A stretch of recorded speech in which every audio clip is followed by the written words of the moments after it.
And thanks for joining us. I'm Judy Simpson. Fire is a destructive force. It's been said that nothing can bring a business to its knees in a single decisive blow faster than a fire. That's especially true when it comes to barn fires, and it's why a special effort is being made across our state to increase fire safety on farms. A new video is being released through a public-private partnership that makes the case for making fire safety a top priority for all farm businesses.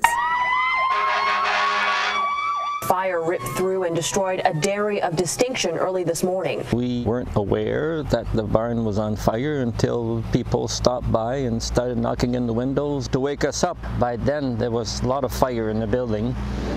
Within a matter of a few hours, everything was gone. And we lost a good amount of cows. Probably about 40 heads perished in the fire. There is a mourning period, I guess, and I would say it was a good 3 years before we really came to peace with it. Cried every day for a long time. This loader we had burnt a couple years ago. When it was fully involved, my brother said there was flames about 40 feet in the air. In a matter of probably 15 minutes, it went from running to completely gone. The next day was utter chaos, feeding 800 cows with a small tractor with bucket loader. We were lost without it. I didn't come down here for about 2 months after it burnt, just because I was sick to my stomach. Yeah. A person driving from Middlebury knocked on our door at 11:30 at night, yelled, "Your barn's on fire." There were flames 70 feet in the air. There were about 80 head that died in the fire.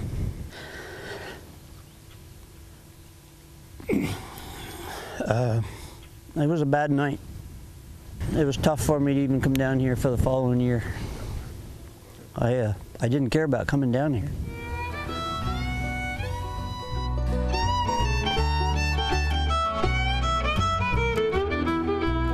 Every year, devastating fires occur on Vermont farms. In addition to loss of property and animals, livelihoods and way of life are lost. In this video, you will learn about potential fire hazards on the farm and steps you can take that will protect both farm and family. Nice job, very good.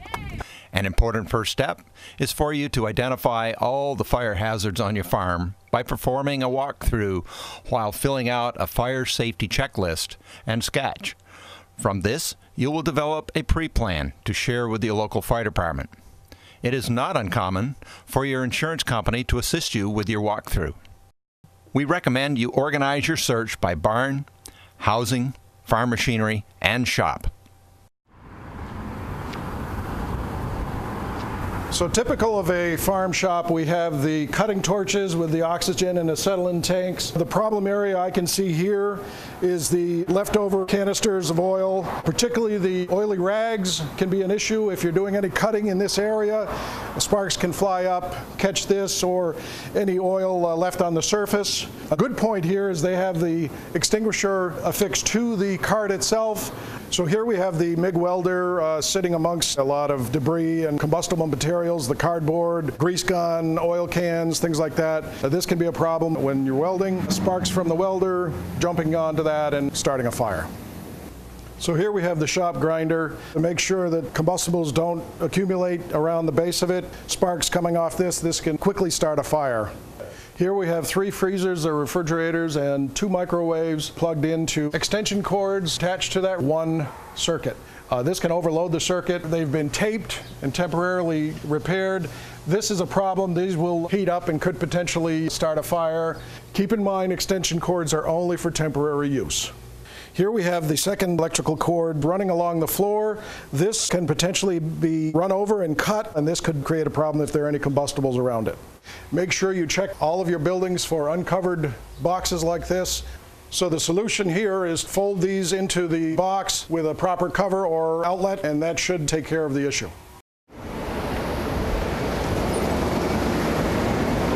So here we have an example of a newly installed fire extinguisher. However, it is not free and easy access to it. All of this should be away from the extinguisher so you can easily grab it.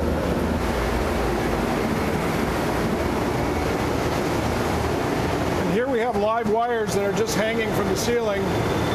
These not only are dangerous for bodily injury, but could potentially short out on this steel and cause a fire. Here we have boots and coveralls leaning up against this compressor. This will get very hot and could potentially ignite these materials. Here we have an area heater in the utility room of the milk house. There are a couple of calf blankets draped over it to dry them out. This can be a problem as this heater will get quite hot and could potentially ignite this material. This should be removed immediately. So here's an incandescent bulb surrounded by a tremendous amount of cobwebs and dust. They have the potential of igniting this cobweb. This should be replaced with a CFL or LED type bulb or a dust-proof canister light.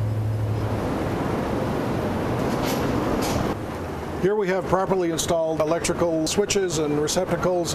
They're in plastic conduit and enclosed in waterproof housing for both the switch and receptacle. Here's an example of a properly installed fire extinguisher.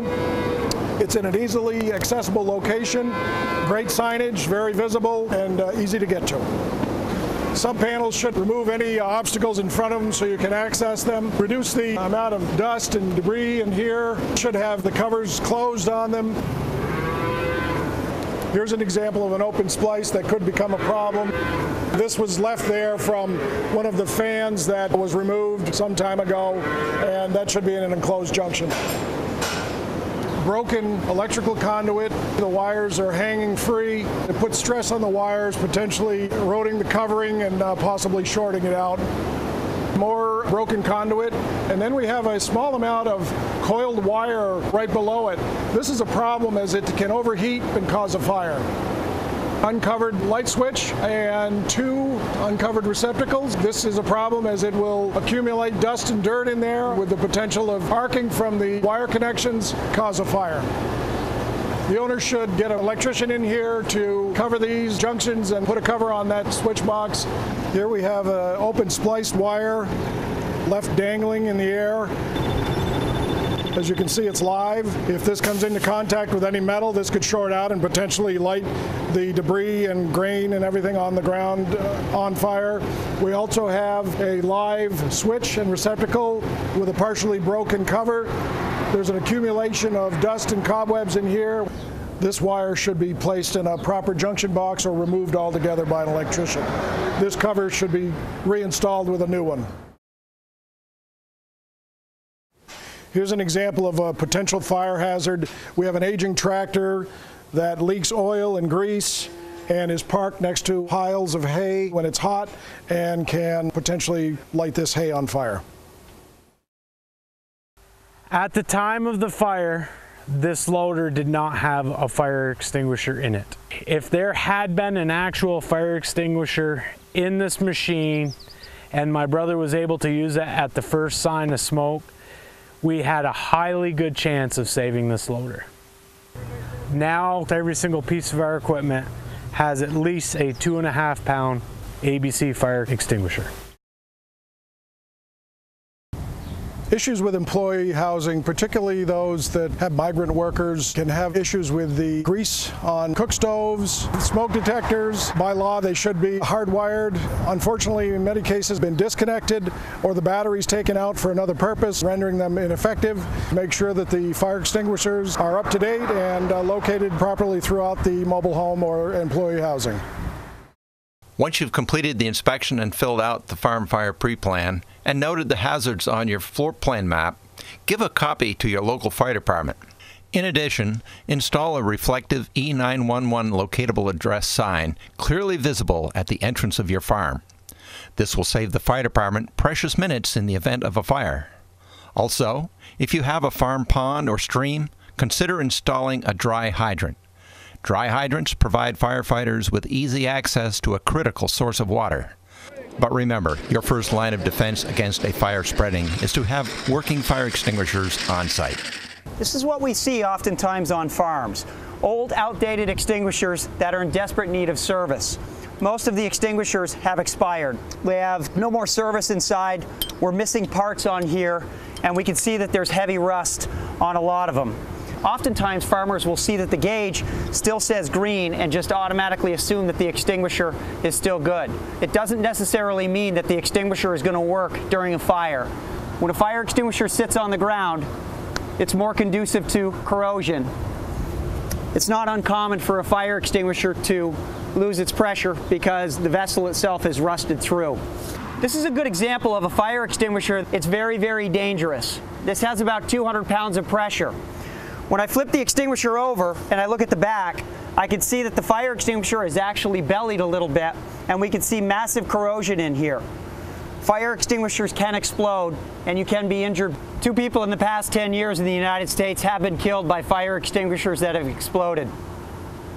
Seeing the conditions that fire extinguishers are in, especially on farms, they need to be inspected because most of the time, although you think they're good, there's actually something wrong with them. The cost of having them come and do a yearly maintenance check is just peanuts. Joining me now is George Cook, the Farm Safety Specialist with the UVM Extension and one of the producers of that video. Thanks so much for coming in. Thank you. So the annual inspection of fire extinguishers is often overlooked. Yes, inspection is required. Help is available, and it's the cheapest insurance possible. Make it a priority. So what is your recommendation for how many fire extinguishers you should have? Well, a number of things here. Fire extinguishers ought to be in a labeled protective bag, such as you see here in this video. The protective cover helps keep the extinguisher clean and ready. Remember, it still needs to be annually inspected. The extinguisher is mounted on a wall bracket and located in a place where it won't be hit by equipment, animals, or people. Extinguishers should be placed every 75 feet in a barn. Some Vermont barns may need to have 20 to 30 extinguishers. And so in the event of a fire, what do you need to know about using an extinguisher? Well, first call 911 or your local fire department. Then reach for the fire extinguisher. Also remember that extinguishers are to be used in the incipient stage of a fire. That's the beginning stages when it first starts. To use an extinguisher, we simply use the PASS method, P-A-S-S, pull the pin, aim at the fire, squeeze the trigger, sweep at the base of the fire. Like any tool, an extinguisher works only if you know how to use it. So remember, P-A-S-S, pull, aim, squeeze, and sweep. Now, your professional work involves fire safety, and you're also a volunteer in fire and rescue, and you've seen farm businesses come to an end because of fires. Yes, I've fought too many fires at homes and farms of family and friends and neighbors. I've seen tragedy involved with the loss of life, loss of animals, machinery and buildings. These tragedies can be avoided. So please, pay attention to fire safety on your farm. We should mention, too, in that video, I asked you while we were watching, are these scenarios that you set up for the video? And you said, no, these were actual things that this inspector found on this farm. Yes, and they're not untypical of many farms around the state and around the region. Now, you were involved in making the fire safety video. How can viewers see it in its entirety? Well, this video was made with funding from the Agricultural Safety and Health Council of America, and a complete listing of the folks involved. Their dedicated team is shown on the video. The video can be found on YouTube, on the UVM Extension website. People can call me for a listing of further locations or a copy. We do have hard copies, and what we saw was the first 11 minutes of a 16.5-minute video. And so once again, let's recap some of the key things on the checklist that people should have. Absolutely. On the checklist, formulating your pre-plan, we're going to be looking at how many buildings, where are the buildings on the farm, where's the water sources, do you have a dry hydrant system, where are the utilities located, are there hazardous materials on the farm, and where are they located? A map of the farm is critical to have as part of this to help us identify where these points are and how to get to them quickly. and share your plan with your local fire department. Absolutely. This should be done in conjunction with your local fire department. Typically, someone would be able to come out and do a walkthrough with you, and they also like to go out and do site visits. Makes great drill. Well, thank you so much for joining us today. Thank you. That's our program for today. I'm Judy Simpson. I'll see you again next time on Across the Fence.